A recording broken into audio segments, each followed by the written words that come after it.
So today is my mom's birthday, and I was helping her clean up her desk, and I found this little stash of really cool items. So this is like the third item that I found that I probably need to add to a book, but my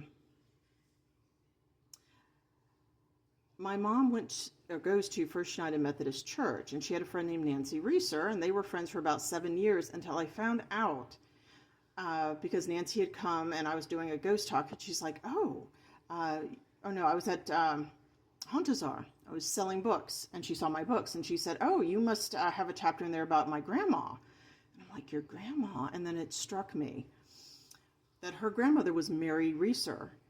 And Mary Reeser is the most significant and well-known alleged case of spontaneous human combustion, really worldwide. I read about it when I was a kid. I saw the photos and everything, and I was floored because I had known this woman through my mother for years and had no idea that's who she was.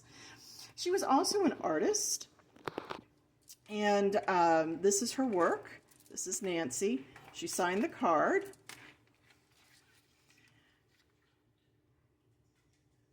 I think this is her poem too. Ghosts and goblins, spooks galore, scary witches at your door, jack-o'-lanterns smiling bright, wishing you a haunting night. There it is, by Nancy Reeser Designs. The interesting thing is that I was able to interview her, and she does have a chapter in my book with her permission, and she even gave me a collection of some of the magazines that had featured her mother. Her grandmother. Her sister, and her parents were basically the last people to see her grandmother before the next day.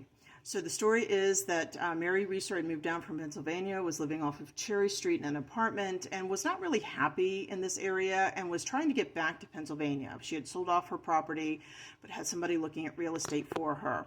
And the family had come. It was a hot summer night, and they had come to visit. And I guess at the end of the visit, the grandmother bid them goodnight, and the next day there was a messenger that had come for her to tell her that they had found a property. And the guy who was delivering the message knocked on the door and got no answer, but noticed the door was incredibly hot. So he got a manager. Manager couldn't even touch the doorknob. It was just really baking. And so they ended up having to call emergency services.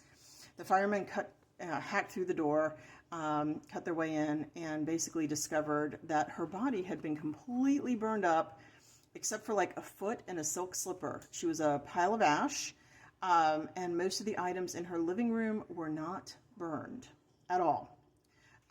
There wasn't even a lot of soot. So the question was always, how did she die? I mean, even her son, who was a doctor, said that he thought she probably took some sleeping pills, that she had a smoking habit, that she was smoking a cigarette. She fell asleep. The cigarette probably lit her clothes on fire, and she burned like a candle. Imagine having to have your own kids say that about you. But speculation was that she had burst into spontaneous flames. She was in a locked house. She was by herself. There was no signs of damage anywhere. Even the fire was heavily contained, and yet in order to burn a body, it has to be incredibly hot. Cremations use huge amounts of heat. So I guess over the years, she said that people said that the devil did it to her grandmother, that she might have been struck by a stray bolt of lightning through a window. I mean, it was speculated forever. But I just thought I'd share this because she is a chapter in the Supernatural St. Petersburg Paranormal Pinellas book, and I was so thrilled to find this. I forgot Mom had it.